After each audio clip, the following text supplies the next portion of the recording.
በስመ አብ ወወልድ ወመንፈስ ቅዱስ አሐዱ አምላክ አሜን። ከእግዚአብሔር አብ ከአባታችን ከጌታም ከኢየሱስ ክርስቶስ ጸጋና ሰላም በያላችሁበት ለሁላችሁ ይሁን።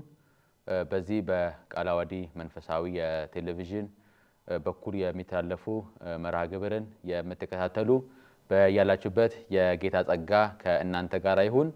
ዛሬም እግዚአብሔር ባስለመደን ምህረቱና በጎነቱ የእግዚአብሔርን ቃል እንማማራለን። ዛሬም ደግሞ መነሻ የምናደርገው የሉቃስ ወንጌል ምዕራፍ 9 ከቁጥር 18 እስከ ቁጥር 22 ባለው ውስጥ የእግዚአብሔርን ቃል እንማማራለን። ትምህርታችን ከመጀመራችን በፊት ቃሉን እናነባለን። የሉቃስ ወንጌል ምዕራፍ 9 ቁጥር 18 ለብቻውም ሲጸልይ ደቀ መዛሙርቱ ከእርሱ ጋር ነበሩና ሕዝቡ እኔ ማን እንደሆን ይላሉ ብሎ ጠየቃቸው። እነርሱ መልሰው መጥምቁ ዮሐንስ፣ ሌሎቹ ኤልያስ፣ ሌሎቹ ከቀደሙት ነቢያት አንዱ ተነስቷል ይላሉ አሉት። እናንተስ እኔ ማን እንደሆን ትሉኛላችሁ አላቸው። ጴጥሮስም መልሶ ከእግዚአብሔር የተቀባ ነህ አለው። እርሱ ግን የሰው ልጅ ብዙ መከራ ሊቀበል በሽማግሌዎችም በካህናት አለቆችም በጻፎችም ሊጣል ሊገደልም በሶስተኛውም ቀን ሊነሳ ይገባል ብሎ ለማንም ይሄንን እንዳይናገሩ አስጠንቅቆ አዘዘ። አሁን ያነበብነውን የእግዚአብሔር ቃል ክፍል በማቴዎስ ወንጌል ምዕራፍ 16 ቁጥር ከ13 ጀምሮ የምናገኘው ታሪክ ነው። እንደሚታወቀው የማቴዎስ ወንጌል፣ የማርቆስ ወንጌል፣ የሉቃስ ወንጌል ተመሳሳይ ወንጌላት ናቸው። አንዱ አጠር አድርጎ ይዘገበውን አንዱ ደግሞ ሰፋ አድርጎ ይዘግባል። አንዱ ደግሞ በጣም ሰፋ አድርጎ ይዘገበውን ደግሞ አንዱ ደግሞ አነስ አድርጎ ይዘግባል። ወይም ደግሞ አንዱ ደግሞ እንደ ማርቆስ ወንጌል ደግሞ እንደ ምስል ከሳች አድርጎ ሰውን እንዲረዳ በማድረግ ቀለል ባለ መንገድ ደግሞ ሲጽፍ እንመለከተዋለን። ስለዚህ አሁን በማቴዎስ ወንጌል ምዕራፍ 16 ቁጥር 13 ላይ የምናገኘው ታሪክ ነው አሁን ያነበብነው። ስለዚህ ተመሳሳይ ስለሆኑ በሁለቱም ክፍል ላይ ለመመልከት እንችላለን ማለት ነው። ማቴዎስ 16 እና ሉቃስ 9። ስለዚህ የማቴዎስ ወንጌል ምዕራፍ 16 ቁጥር 13 እንዲህ አነባዋለሁ። ኢየሱስም ወደ ፊልጶስ ቂሳርያ ሀገር በደረሰ ጊዜ ደቀ መዛሙርቱን ሰዎች የሰው ልጅ ማን እንደሆነ ይሉታል ብሎ ጠየቀ። እነርሱም አንዳንዱ መጥምቁ ዮሐንስ፣ ሌሎቹ ኤልያስ፣ ሌሎቹ ኤርምያስ ወይም ከነቢያት አንዱ ነው ይላሉ አሉት። እርሱም እናንተስ እኔን ማን እንደሆነ ትላላችሁ አላቸው። ስምዖን ጴጥሮስም መልሶ አንተ ክርስቶስ የሕያው እግዚአብሔር ልጅ ነህ አለው። ኢየሱስም መልሶ እንዲህ አለው፣ የዮና ልጅ ስምዖን ሆይ በሰማያት ያለው አባቴ እንጂ ሥጋና ደም ይህንን አልገለጠልህም፣ ብፁዕ ነህ። እኔም እልሃለሁ አንተ ጴጥሮስ ነህ፣ በዚህ ዓለት ላይ ቤተክርስቲያኔን እሰራለሁ፣ የገሃነም ደጆችም አይችሏትም። የመንግሥተ ሰማያትን መክፈቻ እሰጥሃለሁ። በምድር የምታስረው ሁሉ በሰማይ የታሰረ ይሆናል፣ በምድር የምትፈታ ሁሉ በሰማይ የተፈታ ይሆናል። ያን ጊዜም እርሱ ክርስቶስ እንደሆነ ለማንም እንዳይናገሩ ደቀ መዛሙርትን አዘዛቸው። ከዚያ ቀን ጀምሮ ኢየሱስ ወደ ኢየሩሳሌም ይሄድ ዘንድ ከሽማግሌዎችና ከካህናት አለቆች ከጻፎችም ብዙ መከራ ይቀበላልና ይገደል ዘንድ በሶስተኛው ቀን ይነሳ ዘንድ እንዲገባው ለደቀ መዛሙርቱ ይገልጥላቸው ጀመረ ይላል። እዚያውን ባነበብነው ክፍል ውስጥ የማቴዎስ ወንጌል ምዕራፍ 16 ከሉቃስ ወንጌል ምዕራፍ 9 ሰፋ አድርጎ እንደጻፈው መመልከት እንችላለን። ያ ምንድነው?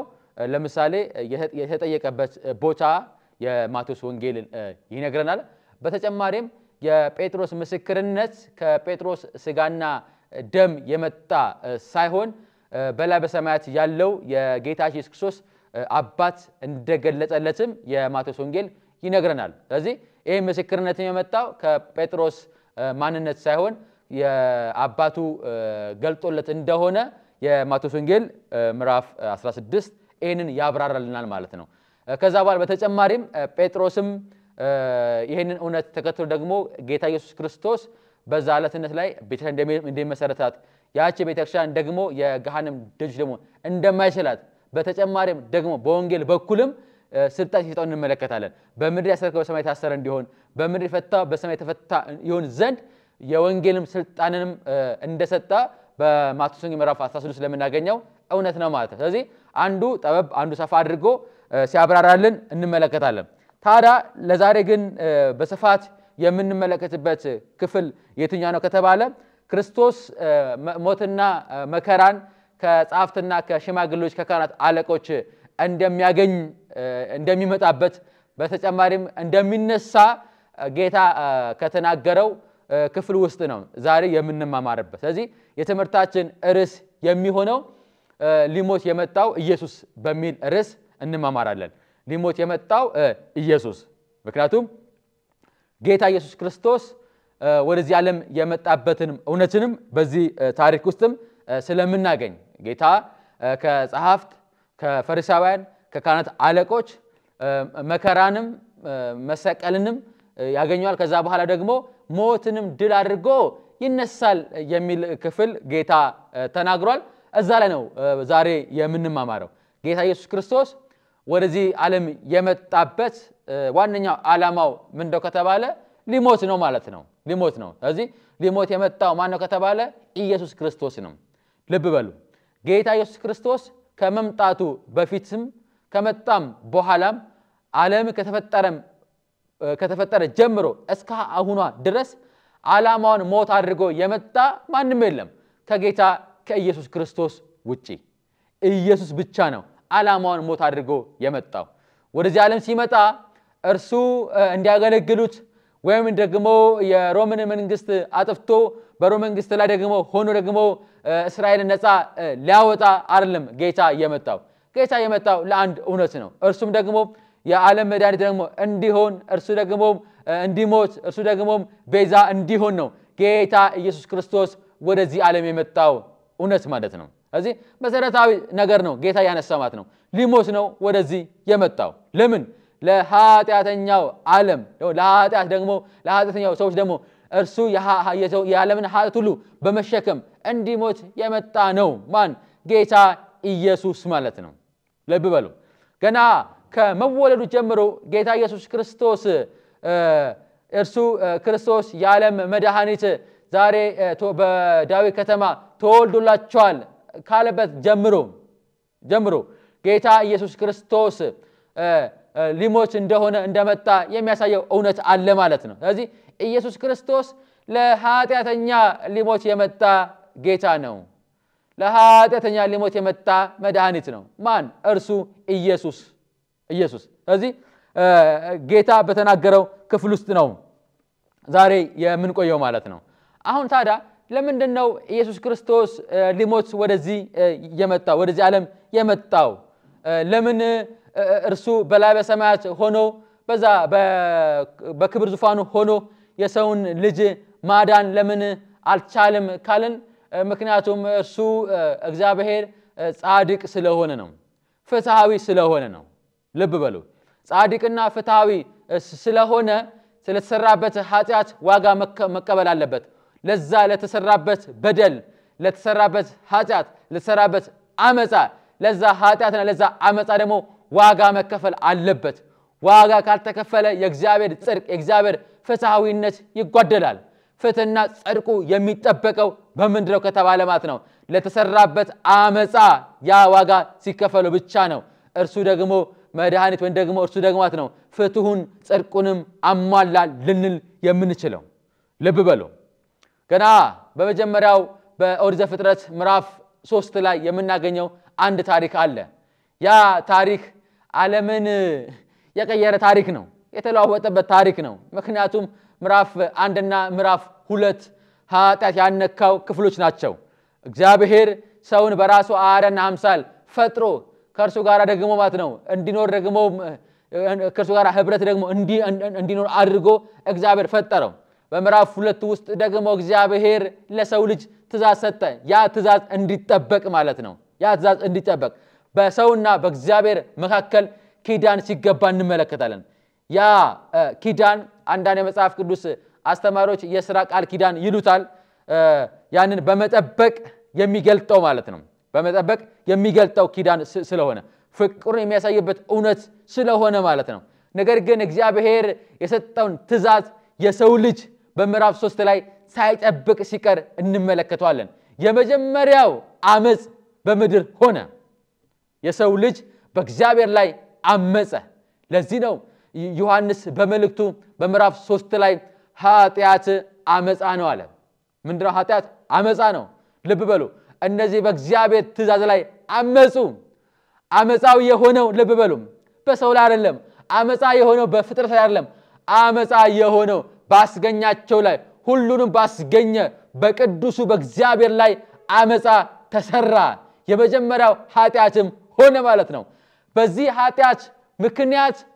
እግዚአብሔርና ሰው ተራራቁ በእግዚአብሔርና በሰው መካከል ኃጢአት ገባ የኃጢአትም ውጤትም ሞት ስለነበረ የሰው ልጅ በበደሉና በኃጢአቱ ምክንያት ሙት ሆነ ማለት ነው ስለዚህ የሰው ልጅ በበደሉና በኃጢአቱ ሙት ስለሆነ ከእግዚአብሔር ጋር ህብረት ማድረግ አይችልም ምክንያቱም እግዚአብሔር እርሱ ሕያው አምላክ ነው ሕያው የሆነ እግዚአብሔር ደግሞ ህብረት የሚያደርገው ከሙታን ጋር ሳይሆን እግዚአብሔር ህብረት የሚያደርገው ከሕያዋን ጋር ነው እግዚአብሔር ቅዱስ ነው ህብረት የሚያደርገው ደግሞ ከኃጢአተኛ ጋር አይደለም እግዚአብሔር ህብረት የሚያደርገው ኃጢአት ከሌለባቸው ከቅዱሳን ጋር ነው ለዚህ ታዲያ እግዚአብሔር ራቅ አለ ሰውም ራቅ አለ በመካከላቸው ኃጢአት ገባ አሁን ታዲያ ሰው በእግዚአብሔር ላይ አመጻ ስላደረገ አመጻ ስለሰራ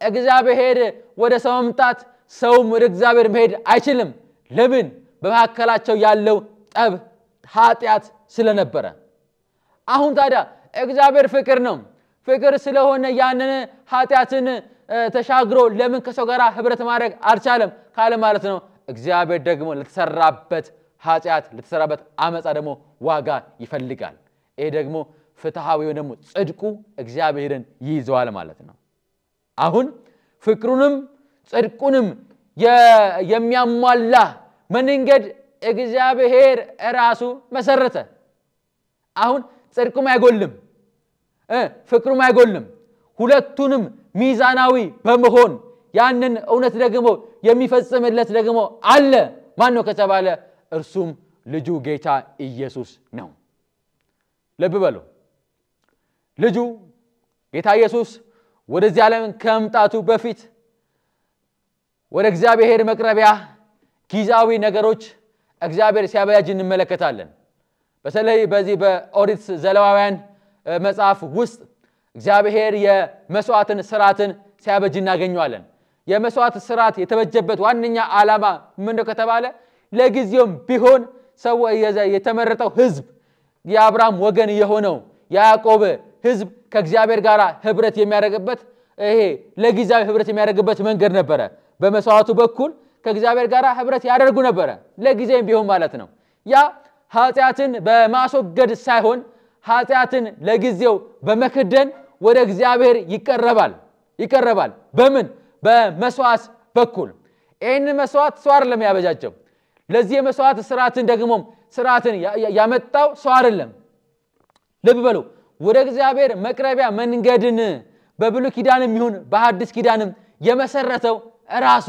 እግዚአብሔር ነው እንጂ ሰው ተማክሮ ወደ እግዚአብሔር እንዴት መቅረብ እንችላለን ብሎ መንገድ አለበጃጀም የሰው ልጅ ለምን የሰው ልጅ ሙት ነው ወደ እግዚአብሔር የቀረበትን መንገድ ሊያስብም ሊያወጣም ሊያጠነጥንም አይችልም ነገር ግን በብሉይ ኪዳንም እግዚአብሔር ከመረጠው ህዝብ ጋር እንዴት ነው ህብረት የሚያደርገው እንዴት ነው የሚገናኘው የሚለውንም የመሰረተው ራሱ እግዚአብሔር ነው ልብ በሉ በሐዲስ ኪዳን ስንመጣ ወደ እግዚአብሔር ከኛ ጋር ህብረት እንዲያደርግ ወይ ደግሞ የሰው ልጅ ከእግዚአብሔር ጋር ህብረት እንዲያደርግ ማለት ነው መንገድን የመሰረተው የሰው ልጅ አይደለም መንገድን የመሰረተው ራሱ እግዚአብሔር ነው ልብ በሉ አሁን በዘሌዋውያን መጽሐፍ ውስጥ ጊዜያዊ መፍትሄ እግዚአብሔር አበጃጀ የመስዋዕትን ሥራ ሰጠ በዛ በመስዋዕቱ ሥርዓት በኩል ሰዎች ለጊዜም ቢሆን ከእግዚአብሔር ጋር ህብረት ያደርጋሉ ለጊዜም ቢሆን ኃጢአትን በመሸፈን ከእግዚአብሔር ቁጣ ይተርፋሉ እንጂ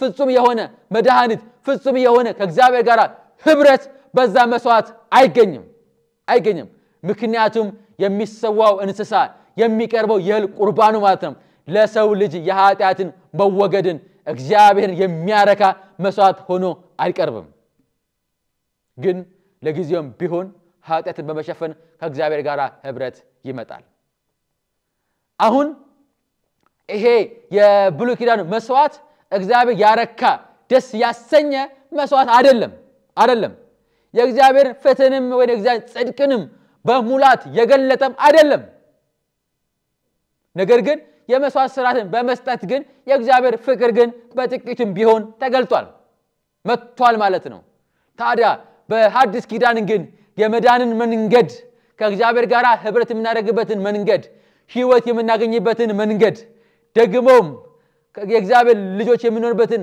መንገድ እግዚአብሔር ራሱ መሰረተ ልጁን ወደዚህ ዓለም ላከ ልጁን ወደዚህ ዓለም ሲልክ ታዲያ ለምንድነው የላከው ሲባል ማለት ነው እንዲሞት ቤዛ እንዲሆን ለዚህ ነው በዚህ በማርቆስ ወንጌል ምዕራፍ 10 ቁጥር 45 ላይ አንድ ትልቅ ቃል እናገኛለን እንደዚህ ይላል ማርቆስ ምዕራፍ 10 ቁጥር 45 ላይ ከእናንተ ማንም ፊተኛ ሊሆን የሚወድ የሁሉ ባሪያ ይሁን እንዲሁ ሰው ልጅም ሊያገለግልና ነፍሱንም ለብዙዎች ቤዛ ሊሰጥ እንጂ እንዲያገለግሉት ምናል አልመጣም ስለዚህ ጌታ ቤዛ እንዲሆን ነው የመጣው በሌላ ቋንቋ ማለት ነው ጌታ ኢየሱስ ክርስቶስ ወደዚህ ዓለም የመጣው ምን ይባት ነው ሊሞት ነው በዚህ በዮሐንስ ወንጌል ምዕራፍ 1 ቁጥር 30 ላይ ሊጠመቅ ወደ ዮሐንስ በሄደ ሰዓት ምን አለ ዮሐንስ አየውና መሰከረለት እንደዚህ አለ እነሆ የዓለምን ኃጢአት የሚያስወግድ የእግዚአብሔር ምን በግ አለ ልብ በሉ አሁን በብሉይ ኪዳን ያሉት በጎች ኃጢአትን ለማስወገድ አይበቁም የዓለምን ኃጢአት ያስወገደው አንድ በግ ነው እርሱ ማን ነው ከተባለ የእግዚአብሔር ልጅ ጌታ ኢየሱስ ነው እንጂ የዓለምን ኃጢአት የሚያስወግዱ በብሉይ ኪዳን የተሰዉ የእንስሳት በጎች አይደሉም እነሱ ለጊዜው ቢሆን ኃጢአትን በመሸፈን አገልግለዋል እነሱ ደግሞ አንድ በግ ለአንድ ኃጢአተኛ እንጂ ለአንድ በግ ለመላው አይደለም ለመላው ዓለም እውነተኛ መስዋዕት የሆነው ማን ነው ከተባለ ጌታ ኢየሱስ ነው ስሙ የተመሰገነ ይሁን ይሄ ጌታ የዓለምን ኃጢአት የሚያስወግድ እውነተኛ ምን ነው ከተባለ በግ ነው ትዝ ይላችኋል በሉቃስ ወንጌል ምዕራፍ 2 ላይ ጌታ ኢየሱስ ክርስቶስ ሲወለድ መጀመሪያ ምስራቹን የሰሙት ማናቸው ከተባለ የበጎች ጠባቂዎች እረኞች ናቸው ለምን ከተባለ ማለት ነው እነዚህ የበጎቹ የሚጠብቁ እረኞች ለብሉይ ኪዳን መስዋዕት የሚቀርበውን በግ የመለየት ሥርዓት ይሰራሉ የመለየትንም ሥራ ይሰራሉ ማለቱም በዚህ በብሉይ ኪዳን ውስጥ የሚቀርበው በግ ነውር አልባ ነው ነውር የሌለው ማለት ነው እና ይሄ ታዲያ ለመስዋዕቱ የሚቀርበውን በግ ይለያል የመጀመሪያው ካህኑ ጋር ከመድረሱ በፊት ወይ ደግሞ ኃጢአተኛ ከመግዛት በፊት እረኛው ይለያል ወይ ደግሞ ይሄ ለመስዋዕት የሚቀርበውን በግ በመለየት ሥራ ይሰራሉ ማለት ነው እረኞቹ ይሄ ቀርቧል ለመስዋዕቱ መሆን ይችላል ይሄ አንገቱ ዘርዝሯል ወይ ደግሞ ጥፍሩም ዘርዝሯል አንገቱም ይሄ ቀንዱም አከርክሯል በማለት ይሄ ይሆናል አይሆንም ጥርሱ ተሰብሯል አልተሰበረም በቃ የተለያዩ ቆዳውን ይሄ ጸጉሩንም በጣም በመክፈት በማየት በቃ ይሄ መቅረብ ይችላል ብለው የመጀመሪያው ሥራ የሚሰሩት ማነሻ ከተባለ ከካህኑ በፊት መስዋዕት የሚያቀርበው ከሱ በፊት እረኞች ይሄን ሥራ ይሰሩ ነበር ማለት ነው ስለዚህ ታዲያ እግዚአብሔር እውነተኛ ነው ማለት ነው ከዚህ በኋላ የብሉይ ኪዳን መስዋዕት በእናንተ በኩል የሚቀርበው መስዋዕት ወይ በእናንተ በኩል የሚለየው በግ አሁን ቀርቷል እውነተኛው የእግዚአብሔር በግ ተወልዷል የዓለምን ኃጢአት የሚያስወግደው በግ አሁን በዳዊት ከተማ መድኃኒት የሆነ እርሱ ተወልዷል የሚለው ምስክርነት መጀመሪያ የሰሙት እረኞች ናቸው ማለት ነው ምክንያቱም መስዋዕት በማቅረብ የመስዋዕቱ ሥራ በመጀመሪያ ሲሰሩ ነበር አሁን ግን የሐዲሱ ኪዳን መስዋዕት ተገልጧል የሐዲሱ ኪዳን መስዋዕት መጥቷል የሚል እውነተኛ የምስራች ሰሙ እረኞች ማለት ነው ልብ በሉ ስለዚህ ከሉቃስ ወንጌል ምዕራፍ 2 ማለት ነው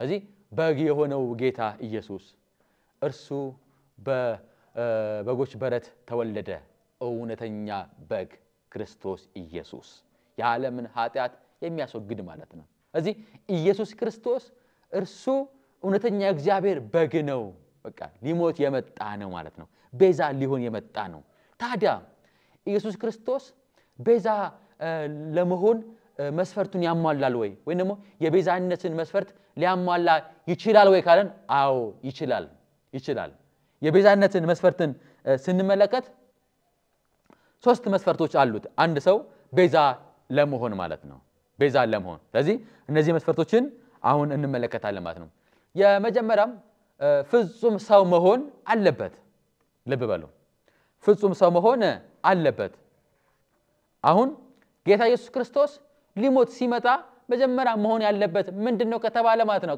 ፍጹም ሰው መሆን አለበት ልብ በሉ ክርስቶስ ኢየሱስ ሊቀ ካህናት ነው ሊቀ ካህናት ደግሞ ማለት ነው ለመሆን ሰው መሆን አለበት ሰው ሳይሆን በፊት ኢየሱስ ክርስቶስ ሊቀ ካህናት አልነበረም ሰው ሲሆን ነው ኢየሱስ ክርስቶስ ሊቀ ካህናት የሆነው ስለዚህ ኢየሱስ ክርስቶስ የመጀመሪያው የቤዛነት ወይ ደግሞ ሊሞት ሲመጣ ምን መሆን አለበት ከተባለ ኢየሱስ ክርስቶስ እርሱ ፍጹም ሰው መሆን አለበት ታዲያ ክርስቶስ ኢየሱስ ፍጹም ሰው ነው ከተባለ አዎ ኢየሱስ እርሱ ምንድነው ፍጹም ሰው ነው በዚህ በዮሐንስ መልእክት ውስጥ ምዕራፍ 4 ላይ በዛን ጊዜ የነበሩ የኖቲዝም ወይ ደግሞ በእውቀት የሚያምኑ ሰዎች ክርስቶስ ኢየሱስ በስጋ እንዳልመጣ ያምናሉ ደግሞ ያስተምራሉ ምክንያቱም በዚያን ጊዜ ስጋ እርኩስ ነው ተብሎ ስለሚታመን ክርስቶስ ኢየሱስ በስጋ አልመጣም ብለው ያምናሉ ደግሞ ያስተምራሉ በምን የኖቲዝም ወይ ደግሞ በእውቀት የሚያምኑ ሰዎች ማለት ነውና ዮሐንስ ይሄንን ትምህርት ማለት ነው የሐሰት መንፈስ ትምህርት ብሎ ይናገራል እንደውም የክርስቶስም ተቃዋሚ ነው ምን የሚለው ክርስቶስ ኢየሱስ በስጋ አልመጣም የሚለው ትምህርት የክርስቶስ ተቃዋሚ ነው ድጋሜ የሐሰተኛ መንፈስ ትምህርት ነው ማለት ነው ይሄ ራሱ ክርስቶስ ኢየሱስ በስጋ አልመጣምና መጣ የሚለው የእውነትና የሐሰትን ትምህርት የሚለይበት ትልቅ መሰረት ነው ማለት ነው መሰረት ነው ምን ክርስቶስ ኢየሱስ በስጋ መጣ የሚለው እውነተኛ መንፈስ ነው ክርስቶስ በስጋ አልመጣም የሚለው የሐሰት መንፈስ ነው ራሱ ትምህርት የሚለይበት ትልቅ ትምህርት ነው ማለት ነው ምን ክርስቶስ ኢየሱስ በስጋ መጣ የሚለው እውነት ማለት ነው ይሄው ላንብበው ምዕራፍ 4 የመጀመሪያው ዮሐንስ መልእክት ምዕራፍ 4 ቁጥር 1 ወዳጆቼ ሆይ መንፈስን ሁሉ አትመኑ ነገር ግን መናፍስት ከእግዚአብሔር ሆነው እንደሆነ መርምሩ ብዙዎች ሐሰተኞች ነቢያት ወደ ዓለም ወጥተዋልና አለ የእግዚአብሔር መንፈስ በዚህ ታውቃላችሁ የማን መንፈስ የእግዚአብሔር መንፈስ በዚህ ታውቃላችሁ በምን ኢየሱስ ክርስቶስ በስጋ እንደመጣ የሚታመን መንፈስ ሁሉ ከማን ነው አለ ከእግዚአብሔር ነው ስለዚህ ክርስቶስ ኢየሱስ በስጋ የመጣ የሚለውን እውነትን የምንቀበለው ለምን ነው ከተባለ ከእግዚአብሔር መንፈስ ስለሆነ ለምን ክርስቶስ ኢየሱስ በስጋ የመጣ ፍጹም ሰው ነው ሌላ ይቀጥላል ኢየሱስ ክርስቶስ በስጋ እንደመጣ የማይታመን መንፈስ ሁሉ ከእግዚአብሔር አይደለም ይሄስ የክርስቶስ ምንድነው ተቃዋሚ ነው ማለት ነው ስለዚህ ክርስቶስ ኢየሱስ ፍጹም ሰው ነው በስጋ የመጣ አምላክ ነው ስንል ከእግዚአብሔር መንፈስ እንጂ ከሌላ መንፈስ አይደለም ስለዚህ ክርስቶስ ኢየሱስ በስጋ መምጣቱን የምናምነው ለምን ነው ከተባለ ከእግዚአብሔር መንፈስ ስለሆነ የክርስቶስ ተቃዋሚ ስላልሆንን ምን እንላለን ክርስቶስ ኢየሱስ በስጋ መጣ ለምን ክርስቶስ ኢየሱስ ምንድነው ፍጹም ምንድነው ሰው ነው ተጨማሪ ጥቅስ ላንሳ የዕብራውያን መልእክት ምዕራፍ 2 ክርስቶስ ኢየሱስ ፍጹም ሰው እንደሆነ የመላእክትን ሳይሆን የአብርሃምን ዘር እንደያዘ የሚናገር እውነት ነው። ምዕራፍ 2 ቁጥር 14 ጀምሮ ላንብበው። እንደዚህ ይላል እንግዲህ ልጆቹ በስጋና በደም ስለሚካፈሉ እርሱ ደግሞ በሞት ላይ ስልጣን ያለው በሞት እንዲሽር ይሆም ዲያብሎስ ነው። በሕይወታቸውም ሁሉ ስለሞት ፍርሃት በባርነት የታሰሩ የነበሩት ሁሉ ነፃ እንዲያወጣ በስጋና በደም እንዲሁም አለ ተካፈለ። የአብርሃምን ዘር ይዟል እንጂ የያዘው የመላእክትን አይደለም አለ። ይቀጥል ቁጥር 17 ላይ ስለዚህም የሕዝቡን ኃጢአት ለማስተሰረይ ለእግዚአብሔር በሆነ ነገር ሁሉ የሚመራ የታመነ ለካህናት እንዲሆን በነገር ሁሉ ወንድሞቹን ሊመስል ተገባው። እርሱ ራሱ ተፈትኖ መከራንም ስለተቀበለ የሚፈተኑትም ሊረዳቸው ምን ይላል ይችላል። ስለዚህ ክርስቶስ ኢየሱስ በስጋና በደም የተካፈለን ነው። እንዳውም እርሱም አላፈረም ወንድሞቼ ብሎ ምን ይላል ሊጠራ። ምክንያቱም እርሱ ያዘው የመላእክትን አይደለም የአብርሃምን ዘር ነው። የአብርሃምን ዘር ነው። ስለዚህ ጌታ ኢየሱስ ክርስቶስ ምንድን ማለት ነው ፍጹም ሰው ነው ማለት ነው። ፍጹም ሰው ነው። እዚህ አሁን ልብ በሉ ክርስቶስ ኢየሱስ ሊሞት መጣ ቤዛ ሊሆን መጣ ስንል ምን እያለ ነው? የመጀመሪያው የሚሞተው ምን ነው ፍጹም ሰው ነው። በተጨማሪም በስጋ የተገለጠ እግዚአብሔር ነው ክርስቶስ ኢየሱስ። አሁን የመጀመሪያውን ሊሞት ለመጣ እንዴት እርሱ ምንድነው ፍጹም ሰው ነው። ፍጹም ሰው ነው። ይሄ የመጀመሪያ መስፈርት ነው። ስለዚህ ይሄ የመጀመሪያ መስፈርት ቢሆንም ታዲያ ሁለተኛ መስፈርት ደግሞ አለ። ቤዛ ወይ ደግሞ ሊሞት የሚችልበት መንገድ ማለት ነው። ምንድነው ሲባል ንጹህ ሰው መሆን አለበት። ልብ በሉ ፍጹም ሰው ብቻ መሆኑ በቂ አይደለም። ለምን? ከዛ በፊት የነበሩ ነቢያትም እነ ኢዮብ ዳዊትም የተለያዩ ሰዎች ልንጠቅስ እንችላለን። እነሱ ሰዎች ናቸው። ለሰው በዛ መሆን አይችልም ልንል አንችልም። ነገር ግን ታዲያ ምን መሆን አለበት? ወደ ሁለተኛ መስፈርት መሄድ አለበት። ምን የሚለው ንጹህ ሰው መሆን አለበት። አሁን ልብ በሉ አብርሃምንም እናንሳ ዳዊትም እናንሳ እነ ኢሳያስም እናንሳ የተለያዩ ሰዎችንም እናንሳ ከጌታ ፊት የነበሩ ሰዎች እነሱ ሰዎች ናቸው። ነገር ግን ንጹህ ሰዎች አይደሉም። ኃጢአትን ሰርተዋል። ለዚህ ነው ሮሜ ምዕራፍ 3 ላይ ሁሉም ኃጢአት ሰርተው የእግዚአብሔር ክብር ጎሎታል ተብሎ የተጠቀሰው። ስለዚህ ሰው ለሰው ቤዛ የማይሆነው ለምንድን ነው ከተባለ ማለት ነው እርሱ ንጹህ ሰዎች አይደሉም። ፍጹም ሰው ብቻ መሆን ብቻ ሳይሆን በቂ አይደለም። ንጹህ ሰው መሆንም ያስፈልጋል። ምን ቤዛ ለመሆን በዚህ ዓለም ስርዓት ውስጥ እንኳን ለአንድ ሰው ዋስ ለመሆን መታወቂያ ብቻ በቂ አይደለም። በተጨማሪም ያ ሰው ከወንጀል ነፃ መሆን አለበት። ለሰው በዚህ ስርዓት ላይ በዚህ ምድራዊ ስርዓት ላይ ለአንድ ሰው ዋስ የሚሆነው ከወንጀል ነፃ የሆነ ብቻ ነው እንጂ መታወቂያ ስላለ ወይም ደግሞ ቤት ንብረት ስላለ ቤዛ መሆን አይቻልም ወይም ዋስ መሆን አይቻልም። ዋስ ለመሆን ከወንጀል ነፃ መሆን ያስፈልጋል። ስለዚህ ፍጹም ሰውነትን ተከትሎ ደግሞ ጌታ ኢየሱስ ክርስቶስ ሁለተኛ መስፈርት ያሟላል። ምን የሚሆነው እርሱ በተጨማሪም ንጹህ ነው። ክብር ለስሙ ይሁን። ጌታ እርሱ ንጹህ ነው። ይሄን ደግሞ የምናገኘው በዚህ በአንደኛ ጴጥሮስ መልእክት ምዕራፍ 2 ቁጥር 21 ጀምሮ ስናነብ ኃጢአትን እሱ አላደረገም። እንዳም ኃጢአትን አላደረገም በአፉም ተንኮልም አልተገኘበትም ይላል። ኢየሱስ ክርስቶስ በአንደበቱም በተግባርም በሐሳብም ኃጢአትን ያደረገ አይደለም። እርሱ ምንድነው ንጹህ ጌታ ነው። ስሙ የተመሰገነ ይሁን። በተጨማሪም በዚህ በሁለተኛ ቆሮንቶስ ምዕራፍ 5 ቁጥር 21 ላይ እርሱ ጨርሶ ኃጢአትን አያውቅም። ጌታ ኢየሱስ ክርስቶስ እርሱ ንጹህ ነው። ኃጢአትን የሚያውቅ አይደለም ጌታ። ያ ብቻ አይደለም። ተጨማሪ ጥቅስ ላንሳ። አንደኛ ዮሐንስ መልእክት ምዕራፍ 3 ቁጥር 5 ላይ አንድ እውነት አለ። ኃጢአት በእርሱ የለም። ጌታ ስሙ የተመሰገነ ይሁን። ኃጢአት በእርሱ ምናት ነው የለም። እዚህ ምንድነው እርሱ ንጹህ ነው ምንድነው ማለት ነው። ኃጢአትን አያውቅም፣ ኃጢአትን አላደረገም፣ በእርሱም ኃጢአትም የለም። ስለዚህ አሁን ሊሞት ይችላል ማለት ነው። ፍጹም ሰው ነው፣ ድጋሜ ንጹህ ሰው ነው። ሶስተኛው ሰዓት ነው ሊሞት የሚችል መሆን አለበት።